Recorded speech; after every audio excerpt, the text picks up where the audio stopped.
Hello friends, welcome to Thanivaravan YouTube channel. Bangalore Visvesvaraya மியூசியமில் இருக்கிற bell hall of electronics இந்த டிபார்ட்மெண்ட்டில் தான் வந்து நம்ம இருக்கிறோம். மோஸ்ட்லி இந்த மியூசியமில் வந்து எல்லா டிபார்ட்மெண்ட்டுமே வந்து சூப்பராக தான் இருக்குது. நியர்பை மெட்ரோ ஸ்டேஷன் வந்து கபன் பார்க் தான். ஜவஹர்லால் நேரு பிளானட்டோரியம் போயிட்டு தான் நாங்கள் வந்து விஸ்வேஸ்வரய்யா மியூசியம் வந்தோம். நாங்கள் பிளானட்டோரியம்லேயே வந்து ஷோஸ் வந்து பார்த்துட்டோம். அங்கேயுமே ஆப்ஷன்ஸ் இருக்குது. இங்கேயும் ஷோஸ்லாம் வந்து அவைலபிள் இருக்குது. எங்களுக்கு வந்து டைம் பத்தலை மியூசியமில் வந்து ஷோ பார்க்குறதுக்கு. ஏன்னா 2 இடமும் ஒரே நாள் பிளான் பண்ணது டைம் வந்து பத்தலை.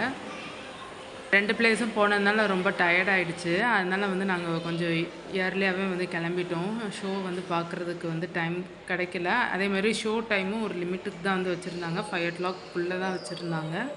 நீங்கள் ஷோ டைமிங்ஸ் தெரிஞ்சுட்டு பிளான் பண்ணிகிட்டே வந்து கிளம்புங்க ஷோ பார்க்குறது மாதிரினா. உங்களுக்கு இந்த வீடியோ பிடிச்சிருந்தால் லைக் பண்ணுங்கள், ஷேர் பண்ணுங்கள், கமெண்ட் பண்ணுங்கள். மறக்காமல் நம்ம தனிவருவன் யூடியூப் சேனலை சப்ஸ்கிரைப் பண்ணுங்கள், ஆல் ஐக்கானை ப்ரெஸ் பண்ணுங்கள்.